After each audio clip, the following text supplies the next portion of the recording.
오늘 우리에게 주신 말씀은 계속해서 주기도문을 함께 나누고 있는데요. 마태복음 6장 9절에서 13절 말씀입니다. 신약성경 8페이지 마태복음 6장 9절에서 13절 말씀입니다. 한 목소리로 같이 봉독하겠습니다. 그러므로 너희는 이렇게 기도하라.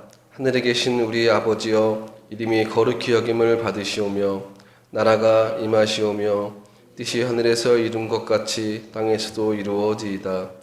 오늘 우리에게 일용할 양식을 주시옵고 우리가 우리에게 죄 지은 자를 사하여 준 것 같이 우리 죄를 사하여 주시옵고 우리를 시험에 들게 하지 마시옵고 다만 악에서 구하시옵소서. 나라와 권세와 영광이 아버지께 영원히 있사옵나이다. 아멘. 20대 초반에 저는 인생의 계획을 세웠습니다. 저의 꿈은 조그만 5층짜리 건물을 하나 지어서 1층에는 레스토랑을 하고요. 2층에는 당구장을 하고요. 제가 10대 후반부터 20대까지 온통 마음에 뺏겨 있는 게 당구였거든요. 그래서 2층에는 당구장을 하고 3층에는 작은 라이브 공연장을 하는 거죠. 그리고 4층에는 제가 행복한 가정을 이루고 살 살림집, 그리고 5층에는 저희 부모님을 모셔서 그렇게 살 수 있는 빌딩을 지어서 내가 좋아하는 것을 하면서 또 별로 힘든 일도 안 하면서 그렇게 사는 것이 제 20대 초반의 저의 인생의 계획이었습니다. 아침에 일어나면 레스토랑에서 간단히 아침을 먹고 올라가서 당구 치고 좀 놀다가 조금 지나면 한층 더 올라가서 기타 치면서 노래 부르고 또 음악을 즐기며 그렇게 인생을 즐기는 게 저의 소박한 꿈이었습니다. 그런데 중요한 것은 그때 제가 교회를 참 열심히 다녔을 때였습니다. 청년부 회장을 할 때였고요. 그래서 기도도 그렇게 하고 있었습니다. 하나님, 저는 큰 것 바라지 않습니다. 5층짜리 빌딩 하나만 주세요. 그게 제 기도 제목이었습니다. 그런데 하나님께서는 그런 저의 소박하고 야무진 기도에 응답하기 시작하셨습니다. 어떤 응답이었냐면 죽지 않을 정도로 연단시키는 그런 응답이었습니다. 그렇게 하나님의 훈련이 시작되었던 것이죠. 그리고 그때서야 저는 비로소 그 연단 가운데 예수님을 만났습니다. 왜 예수님이 십자가에서 죽으시고 부활하셨는지를 비로소 그때야 알게 되었고 또 믿게 되었습니다. 제가 그 전에 그런 기도를 할 때까지는 몰랐던 예수 그리스도를 만나고 알게 됐습니다. 그러고 나자 과거의 저의 그런 꿈과 기도가 얼마나 허망하고 부끄러운 것인지 알게 되었습니다. 하나님이 어떤 분이신지 더 알고 싶었고 내가 좋아하는 것이 아니라 하나님이 기뻐하는 일을 하고 싶어졌습니다. 무엇보다 하나님 안에서, 하나님 앞에서 좀 구별되게 거룩하게 살고 싶었습니다. 그래서 꿈이 바뀌었고 또 기도 제목도 바뀌게 되었습니다. 사랑하는 성도 여러분, 신앙은 변화입니다. 꿈의 변화이고 또한 기도의 변화입니다.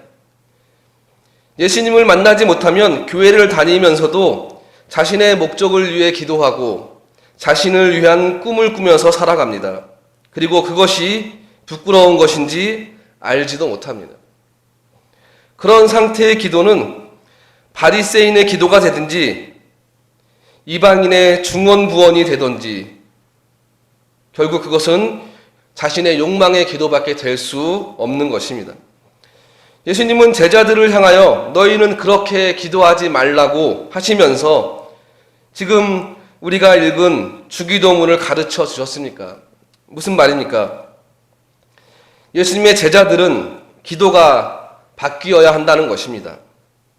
기도의 대상인 하나님이 누구인지를 바로 알아야 하며 기도하는 주체인 자신이 어떤 존재인지 바로 알고 은혜를 구하되 아버지께 구하는 것, 그것이 바로 성도의 바른 기도라는 것입니다. 우리는 지금까지 이런 주기도문의 내용들을 살펴보았습니다.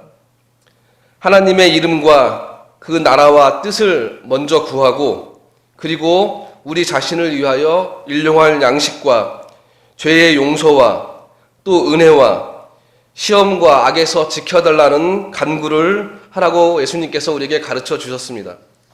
어느덧 우리는 이렇게 주기도문의 마지막 절정인 나라와 권세와 영광이 아버지께 영원히 있사옵나이다, 이 말씀에 이르렀습니다. 이 내용은 주님께서 가르치신 기도의 본질이 무엇인가를 생각하게 합니다. 그래서 기도의 결국은 우리가 흔히 생각하는 기도의 응답이 아니라는 것입니다. 나라와 권세와 영광이 아버지께 영원히 있사옵나이다. 이것은 지금까지의 어투와는 전혀 다릅니다. 지금까지 우리가 살펴본 기도의 내용이 기원 또는 간구였다면 오늘 이 내용은 고백이라고 할 수가 있습니다. 그렇게 해달라고 하는 뜻이 아니라, 하나님 이렇게 해주십시오라고 하는 것이 아니라, 내가 그렇게 생각하고 내가 아버지 하나님을 그렇게 믿는다는 고백이라는 것입니다. 예수님께서 가르치신 기도문은 마태복음과 또 누가복음에 나와 있는데 약간의 차이가 있습니다. 누가복음에는 오늘 바로 이 나라와 권세와 영광이 아버지께 영원히 있사옵나이다라는 말씀이 없습니다. 그리고 실제 우리들이 하는 주기도문과도 약간 차이가 있습니다. 우리는 어떻게 주기도문을 하죠? 물론 그렇게 안 하는 교회가 많이 있는데, 우리는 대개 나라와 권세와 영광이 아버지께 영원히 있사옵나이다라고 합니다. 그 대개라는 말을 같이 하죠. 요즘은 그게 성경에 없는 거라고 이렇게 안 하는데, 대개라는 말이 무슨 뜻인지 아십니까? 대개라는 말은 큰 원칙이라는 것입니다. 큰 원칙으로 내가 기도하는데 이런 뜻이겠죠. 그러니까 지금까지 내가 간구했던 모든 간구들은 어떤 원칙으로 기도한 것이냐? 하나님의 나라와 권세와 영광을 위한 그런 기도였다. 그런 의미라는 것입니다. 내 나라와 내 권세와 내 영광을 위한 것이 아니라, 그런 기도가 아니라 오직 하나님의 영광을 위한 것, 하나님의 나라를 위한 것, 하나님을 위한 것이라는 의미에서 마지막에 그렇게 기도하고 있는 것입니다.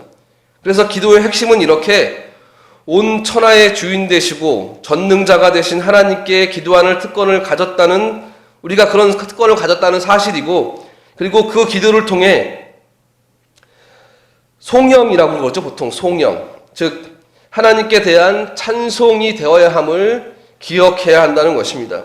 그때 하나님께서는 그 찬송과 찬양을 통해서 우리에게 신앙적 확신을 붙들게 하십니다. 그래서 기도의 본질은 크게 볼 때 먼저는 찬송이고, 또는 그 찬송을 통해 주시는 하나님의 은혜에, 그 은혜에 확신하는, 기도의 결국이 바로 그것이라는 것입니다. 사실 우리말 성경에는 마태복음의 오늘 본문에도 보면은 바로 이 부분이 이렇게 가로로 되어 있습니다. 가로가 쳐 있죠. 그 이유는 고대 사본에는 사실 이 부분이 없습니다.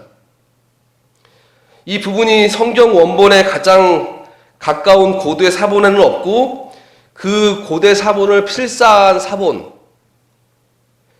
그 사본에만 그것을 이 부분이 기록되어 있어서, 이게 원래 고대 사본에는 이 내용이 없는 것이다. 그런데 그 이후에 필사한 사본에는 이게 기록되어 있다라는 의미에서 이렇게 가로로 표시가 되어 있는 것입니다. 여러분, 그렇다고 해서 우리가 이 내용을 사용해서는 안 된다고 단정할 수는 없습니다. 왜냐하면 이 구절이 우리의 기도에 있는 것이 더 좋기 때문입니다. 그래서 하나님께서도 성경을 번역하는 과정, 성경을 필사하는 모든 과정에 비록 가로 안에 포함되어 있지만 마태복음의 이 구절이 이렇게 들어가도록 하나님의 섭리 가운데 허락하셨다는 것을 저는 그렇게 믿고 있습니다. 시편이나 다른 성경을 보아도 많은 기도들의 마지막 결국 찬송으로 마무리되고 있지 않습니까? 기도만이 아니라 우리 신앙생활이 모든 행위에는 항상 이 찬송이 마지막에 자리 잡고 있습니다. 헌금과 예배도 그 마지막은 항상 찬송입니다. 역대상 27장 11절을 보면 다윗이 성전 건축을 위해서 일종의 헌금이라고 할 수가 있죠. 그때 이렇게 고백합니다. 하나님이여, 광대하심과 권능과 영광과 이김과 위엄이 다 주께 속하였습니다 라고 찬송하는 것을 볼 수가 있습니다. 헌금의 마지막이 하나님을 향한 고백과 찬송인 것처럼 기도의 마지막도 찬송이 되는 것은 당연한 것입니다. 나라와 권세와 영광이 아버지께 영원히 있사옵나이다. 이 찬송이야말로 우리 주님께서 가르치신 너무나도 당연한 결론이 아니겠습니까? 반면에 불신자의 삶은 어떻게 보면 우리가 보기에는 요란한 것 같고 어떻게 보면 성공한 것 같기도 하지만 사실은 너무나 단순합니다. 그 삶의 근거가 하나님의 영광이 아니라 육신의 정욕, 안목의 정욕, 이생의 자랑이 되기 때문입니다. 그것을 바탕으로 그들은 인생을 살아갑니다. 그러면서 삶의 문제로, 일상의 문제로 끊임없이 염려하고 근심합니다. 그리고 스스로 마련한 해결책을 그것을 목표로, 그것을 위해서 또 그것을 우상하기에 요구하는 기도를 하면서 살아갑니다. 그러나 하나님을 아버지로 모시는 성도들은 삶의 현장에서 일어나는 여러 가지 문제들, 경제적 문제, 또 관계의 문제, 또는 어떤 영적 싸움의 문제 등을 하나님께 맡기고 그분의 통치와 그분의 권세와 그 영광이 영원하다는 것을 믿고 그분을 신뢰하며 오늘 주기도문의 마지막처럼 그 모든 것을 하나님께 맡기며 아멘 하는 자들이라는 것입니다. 물론 우리도 육신의 정욕이 있고 안목의 정욕이 있고 이생의 자랑이 있습니다. 그렇지만 우리는 기도하면서 그것이 삶의 근거가 될 수 없고 아버지가 내 모든 경제적 문제와 모든 관계와 내 삶에 있는 여러 가지 시험과 또 악의 문제에서 건지시며 하나님의 거룩함을 향하여 인도하는 유일한 삶의 근거가 됨을 깨닫고 거기에 아멘 하면서 그것을 인정하면서 사는 사람들입니다. 그래서 무슨 기도를 하든지 결국은 나의 왕국, 내가 원하는 나의 삶, 나의 계획들을 내려놓고 나의 힘을 내려놓고 내가 취하려고 하는 그런 영광도 내려놓고 오직 나라와 권세와 영광이 아버지께 영원히 있다고 고백하며 찬송하면서 마무리하게 되는 것입니다. 그렇다면 여러분, 기도가 우리에게 주는 최종적인 유익은 무엇일까요? 그것은 바로 확신입니다. 신앙의 확신, 믿음의 확신입니다. 기도의 절정은 우리를 찬송 가운데 붙드는 신앙적 확신으로 우리를 인도하게 됩니다. 칼빈은 주기도문의 결론을 설명하면서 이렇게 얘기합니다. 주님은 나라와 권세와 영광이 영원히 하나님의 것이라고 하셨다. 이 말씀은 우리의 믿음에 견고하고도 평온한 안식처를 의미한다. 지금 우리는 비록 가련하고 무엇보다도 무가치한 것들이며 아무 칭찬할 점도 없는 자들이지만 언제나 기도할 이유가 있으며 언제나 확신을 가질 수 있다. 왜냐하면 나라와 권세와 영광을 우리 아버지께 빼앗을 수는 절대로 없기 때문이다. 그는 이렇게 설명하고 있습니다. 즉 기도의 본질이 찬양인 이유는 기도할 수 있음이 그 이유와 근원이 우리에게 있지 않고 오직 신실하시고 변함없으시는, 그리고 반드시 응답하시겠다고 약속하신 하나님께 그 근거를 두고 있기 때문입니다. 제가 개인적으로 좋아하는 우리 기독교 교리의 내용 중에 제가 좋아하는 교리가 섭리와 견인이라는 교리가 있습니다. 섭리는 여러분 다 잘 아실 겁니다. 섭리는 하나님께서 온 우주와 만물을 당신의 계획대로 창조하시고 또 그렇게 계획하셔서 운행하신다는 내용입니다. 그러니까 지금도 여전히 하나님께서 그 섭리대로 우리의 삶 전체를, 이 땅의 모든 것을 하나님의 계획대로 운행하신다는 것이죠. 바로 모든 것이 협력하여 하나님의 뜻을 이루는 것, 그게 바로 섭리의 내용입니다.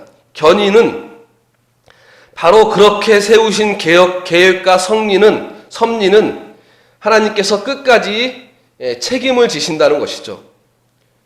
그 내용 가운데 하나님께서 우리를 구원하시고 우리를 하나님 나라에 들어갈 때까지, 예수 그리스도의 그 나라에 들어갈 때까지 우리를 끝까지 책임지시고 지켜주신다는 것, 그것도 견인의 교리에 포함되어 있는 것입니다. 로마서 8장 31절에서 39절에 포함된 내용인데요. 그 중에 그 섭리와 견인 교리에 포함되는 내용들을 제가 그 말씀을 읽어드리겠습니다. 그런즉 이 일에 대하여 우리가 무슨 말하리요? 만일 하나님이 우리를 위하시면 누가 우리를 대적하리요?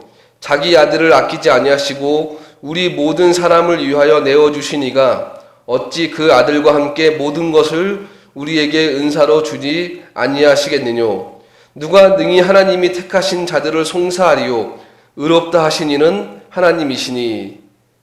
또 다른 말씀입니다. 내가 확신하노니 사망이나 생명이나 천사들이나 권세자들이나 현재일이나 장래일이나 능력이나 높음이나 깊음이나 다른 아무 피조물이라도 우리를 우리 주 예수 그리스도 안에 있는 하나님의 사랑에서 끊을 수 없느니라. 아멘. 우리를 구원하신 그 하나님의 그 사랑에서 그 어떤 것도 끊을 수 있는 것이 없다는 것이죠. 하나님이 그렇게 우리를 끝까지 지켜주신다. 그것이 바로 견인 교리입니다. 사실 이 견인 교리를 통해서 수많은 주님의 자녀들이 죽음 가운데서도 흔들리지 않고 살아갔습니다. 그렇게 그들은 또한 죽어갔습니다. 처형하는 자들이 도리어 그들의 그 견고한 신앙 자세를 꺾지 못해 회유를 하려고 아무리 노력하여도 도리어 그들은 감사하면서 그 죽음을 맞이했던 이유가 바로 이 견인 교리에 있었던 것입니다.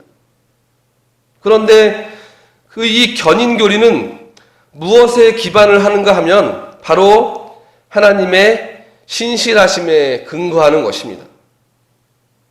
변치 않으시는 하나님, 약속하시면 반드시 그 약속을 지키시는 하나님, 그 하나님에 대한 확신이 바로 견인 교리를 우리에게 준 것이죠. 우리는 늘 배신합니다.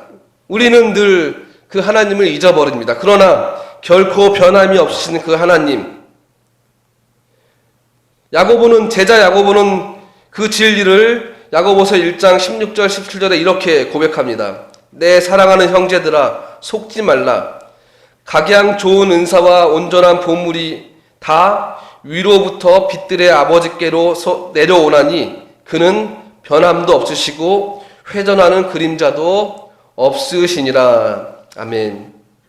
그렇게 든든하고 변함없는 하나님에 대한 그 신앙은 어쩌면 늘 부패하고 변하기 쉬운 우리의 견고함과 신실함을 지닌 우리가 그렇게 변함없고 견고한 신앙인이 되도록 우리를 그렇게 이끌어 가신다는 것입니다. 여러분, 어떻게 한 인간이 그렇게 살다가 그렇게 죽을 수가 있을까요? 그 근거가 어디에 있을까요? 바로 그 답은 오직 하나밖에 없습니다. 신앙의 확신이고 견고한 하나님께 대한 신앙이 바로 그 이유입니다. 그 확신이라는 것입니다. 기도는 결국 그런 확신의 문제입니다. 기도함으로 그 내용이 이루어질 것을 믿는 것은 기도에 대한 믿음이 아니라 기도를 들으시는 하나님에 대한 확신이고 그 믿음입니다. 우리의 열심이 아니라 그 기도에 응답하시겠다는 하나님의 약속을 믿는 것입니다.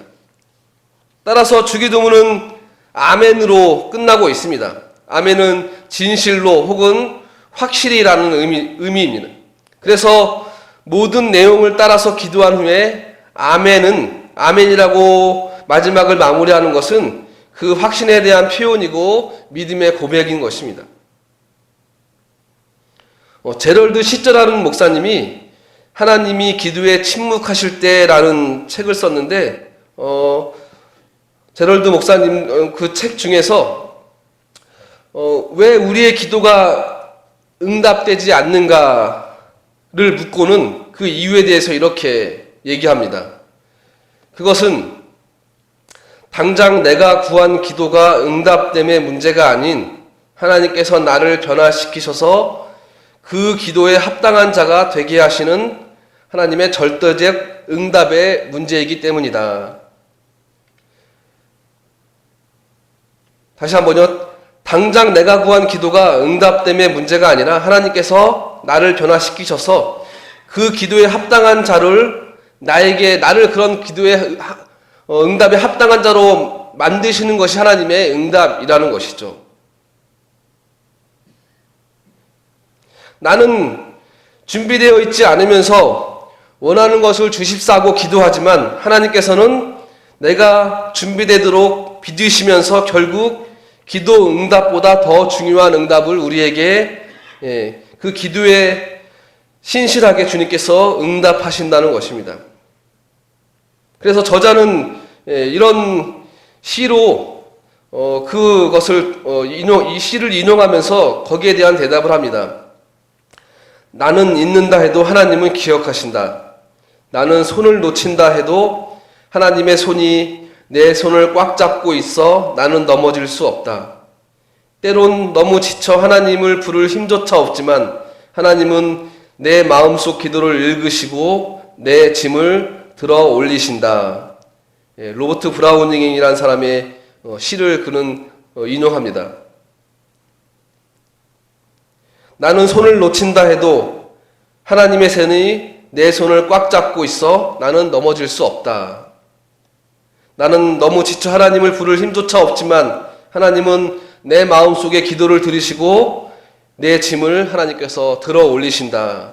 라는 그런 시인의 고백입니다. 여러분 그렇습니다. 우리가 주기도문을 드리는 이유는 바로 나라와 권세와 영광이 영원히 하나님의 것임을 믿기 때문입니다. 그러나 이 세상 나라와 이 세상 사람들은 모든 나라가 하나님의 것임에도 불구하고 하나님이 없는 것 같이 살아갑니다. 모든 권세가 그분으로부터 나왔음에도 불구하고 그분 앞에 무릎을 꿇지 않고 모든 영광이 하나님의 것임에도 불구하고 여전히 자기의 영광을 위해서 살아가고 있습니다.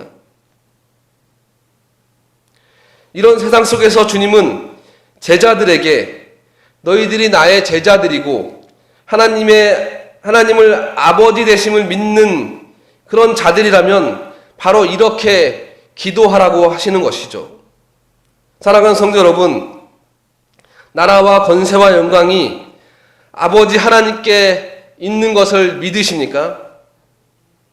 그렇다면 과거의 저의 젊은 시절처럼 자기 욕망에 부끄러운 기도의 제목을 가지고 끝없이 몸부림쳤던 삶을 우리는 중단해야 할 것입니다. 그리고 하나님의 나라를 구하며 그의 말씀의 통치에 우리의 삶을 내어드리는 삶을 시작해야 할 것입니다. 언제 내 꿈과 계획과 내 삶을 하나님께 내어드릴 수 있을까요? 그것은 하나님이 나의 좋은 아버지이심을 믿을 때 가능합니다.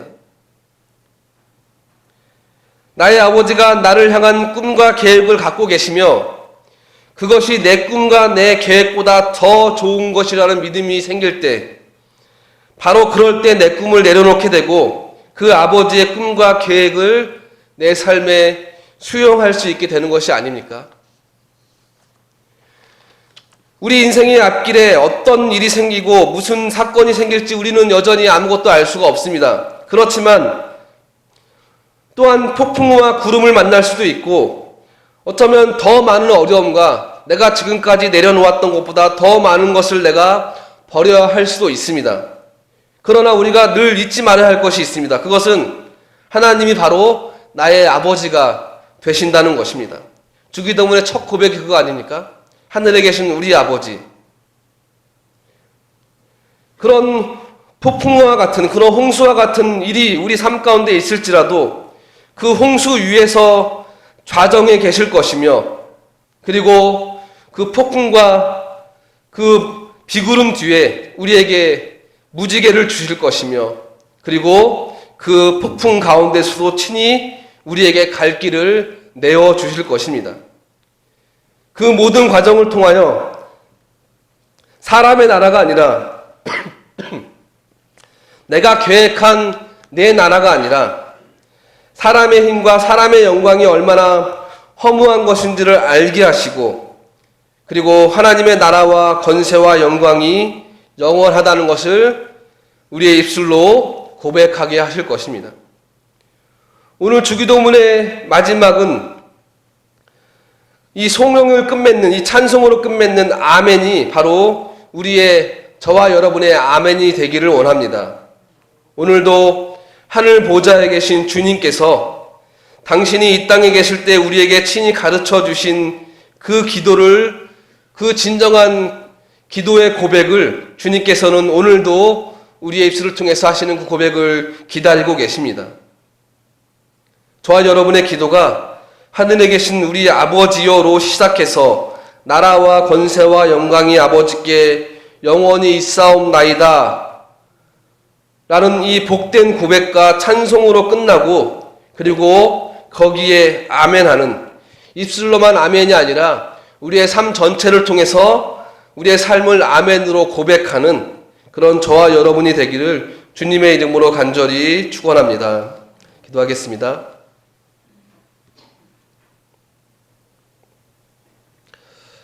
하늘에 계신 우리 하나님 아버지, 우리가 하나님의 자녀임을 고백합니다. 하나님, 지금까지 하나님이 주님께서 우리에게 가르쳐 주신 기도를 우리가 함께 나눴습니다. 하나님, 우리의 기도가 어떠해야 하는지, 또 우리의 기도의 간구의 내용들이 어떠해야 하는지, 그리고 그 결국은 나라와 권세와 영광과 하나님의 뜻에 관한 것임을 우리가 말씀을 통해서 배웠습니다. 하나님, 그 모든 것에 우리가 아멘으로 주 앞에 고백하는 저희가 되게 하여 주시옵소서. 그래서 우리의 온 인생을 바로 그 하나님의 나라를 위해서 그 하나님의 뜻을 구하는 우리의 삶이 되게 하시고 우리의 고백처럼 아멘이라는 그런 우리의 고백처럼 우리의 삶이 그렇게 하나님 앞에 아멘으로 드려지는 그런 주님의 자녀가 되게 하여 주시옵소서. 감사하며 예수님의 이름으로 기도드립니다. 아멘.